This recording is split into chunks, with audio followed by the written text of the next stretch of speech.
je suis allé voter et ce que je vis, que la victoire est certaine parce que les Congolais ont tant souffert. Le régime actuel n'a pas de bilan, donc ils n'ont pas de leçons à donner à la population congolaise. Et leur problème aujourd'hui, c'est la calomnie et le mensonge. Vous savez, la campagne d'abord, je remercie d'abord le Seigneur, on est sorti vivant.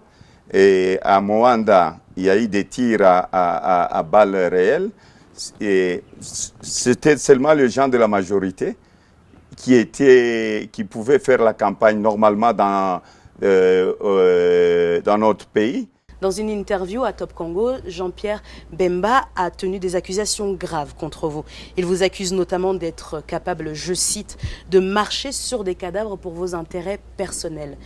Souhaitez-vous répondre à ces vives critiques de Bemba? Mais qui a marché sur les cadavres? Qui est rebelle dans ce pays? Qui a tué ses frères pour se positionner, pour être président de la République? Vous aviez déjà entendu Moïse Katumbi marcher sur des cadavres? Qui a tué les gens à Kisangani? Qui a pris les armes? Moi, je ne peux pas répondre à quelqu'un, peut-être qu'il ne sait pas ce qu'il a fait dans cette vie. Est-ce que vous m'avez déjà vu à la CPI? Vous m'aviez vu tuer des Congolais au Congo? Vous m'aviez à Kisangani? Il y a encore des familles qui ont perdu leurs parents à l'est du Congo. Vous m'aviez vu aller dans d'autres pays et chercher d'autres pays voisins pour me soutenir? Non, mais ça... Et la réponse, elle est automatique. Jean-Pierre doit peut-être répondre lui-même sur cette question. Une question est revenue à plusieurs reprises, c'est celle de votre nationalité, de vos origines. Qu'est-ce que vous avez à répondre à tout cela? Mais vous savez, d'abord, c'est un débat de caniveau.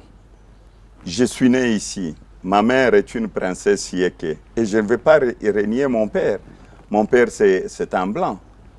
C'est un juif. Je ne peux pas renier mon père à cause de la politique.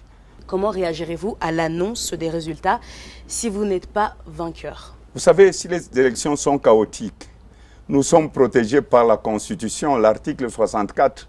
Le peuple doit défendre le vote. Ça veut dire? C'est-à-dire l'article 64, si quelqu'un veut vous voler ce que vous aviez voté, la population va défendre ça. Donc vous allez demander à la population de se révolter si jamais... Ce n'est pas question de demander à la population de révolter. La population doit défendre le vote. Et la population est prête. Et on l'a dit pendant la campagne, vous devez défendre le résultat. Restez sur bureau de vote, sur chaque bureau de vote, jusqu'à ce qu'on puisse afficher le résultat bureau de vote par bureau de vote. Et je serai avec cette population, parce que ma constitution le permet.